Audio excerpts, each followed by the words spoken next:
Rome, 29 BC. A 10-year-old girl walks through the streets in front of hundreds of thousands of people who hate her family. Behind her rolls a wagon carrying a wax figure of her mother. Dead, a snake clutched to its chest, because the real body was never recovered for the parade.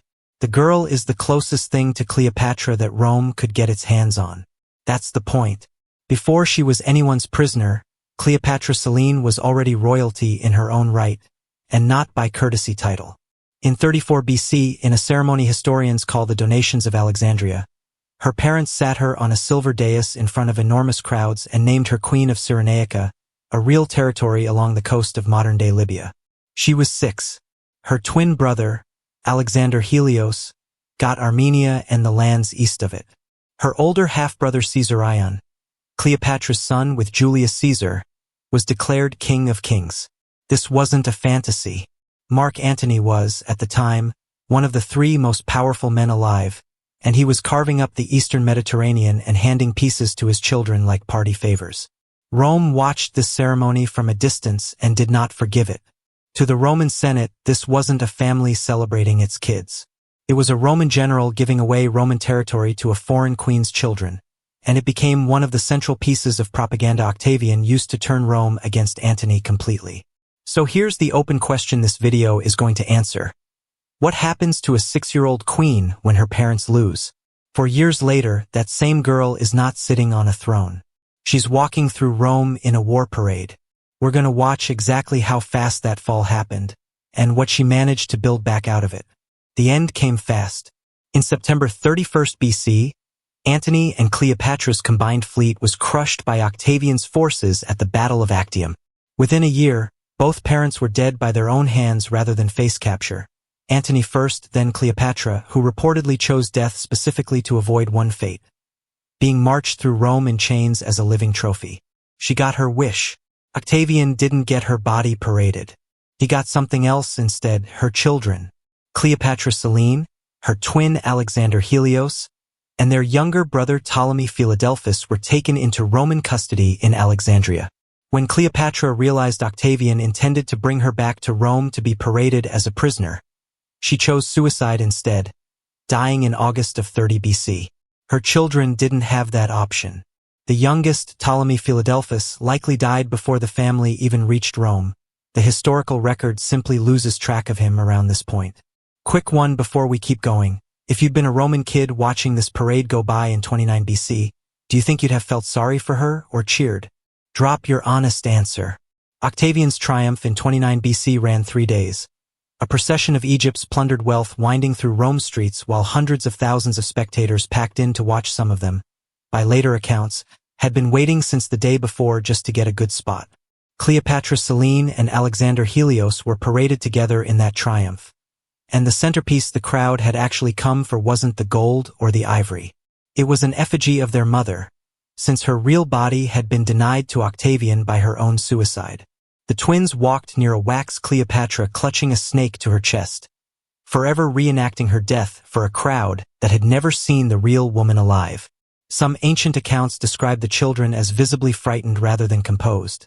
This was 2 10-year-olds being used as living proof that Rome had won, in front of a city that had spent a decade being told their mother was a monster. Whether they were literally bound is disputed by historians, but restrained or not, the message to the crowd, and to the children themselves, was the same: your family is finished and you are the evidence. Here's the detail that makes the story different from most tragic royal child stories. Octavian didn't kill her. He didn't even exile her somewhere to be forgotten.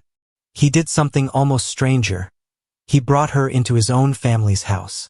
After the triumph, Cleopatra Selene and her twin were sent to live in Rome under the care of Octavia, Mark Antony's Roman wife, the one he'd left for Cleopatra in the first place.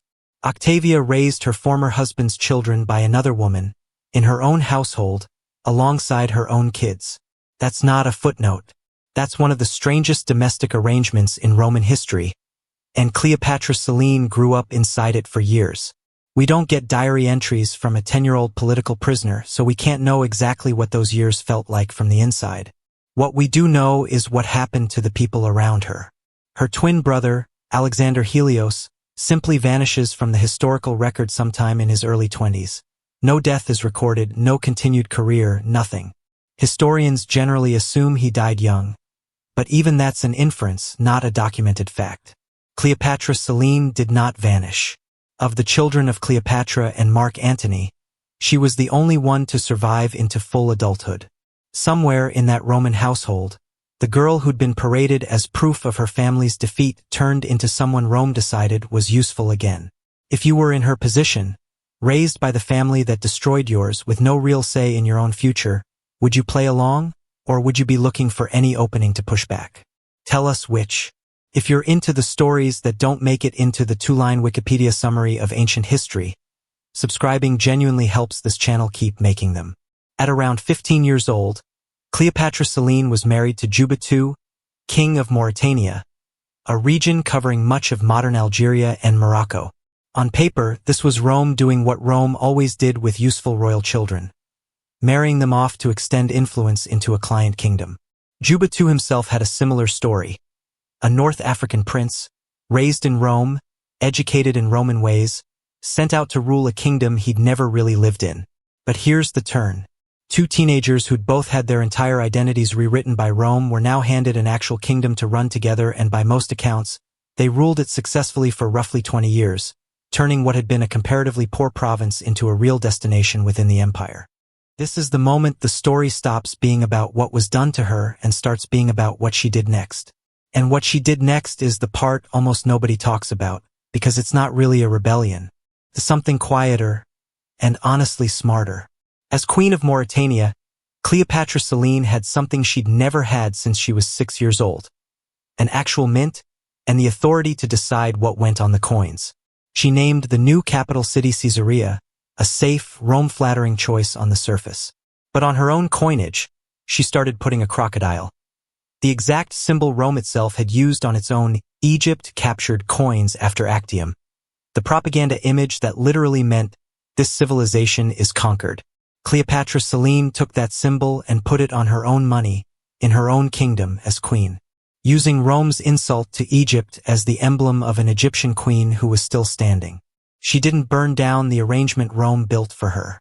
She used the tools inside it to keep her mother's identity, and her own, alive in a form Rome couldn't easily object to. That's the answer to the question we opened with. How do you survive being designed as proof that your family is over? You take the proof and you turn it into a signature. A crocodile that once meant Egypt is defeated, used by Egypt's own last royal daughter as her personal emblem. In one word, is that resistance, or is that just clever branding? Comment your pick. There's a lot more in this era we haven't covered yet. If you want the next one on your feed, subscribing is the easiest way to make that happen. Cleopatra Selene died around 5 BC, in her mid-30s, after roughly 2 decades as queen. The historical record doesn't give us a clear cause of death. She's believed to have had at least one child with Juba II, a son who went on to briefly rule Mauretania himself. So, back to the girl in the triumph. Rome paraded a 10-year-old through its streets specifically to say, "This line ends here." Didn't. It just changed shape. The last recorded descendant of Cleopatra and Mark Antony didn't die in that procession, or in Octavia's house, or as a footnote in someone else's triumph. She died a queen, in a kingdom she helped build, with her mother's symbol still stamped into the currency she controlled. If this is the kind of history you want more of, there's another one waiting right there.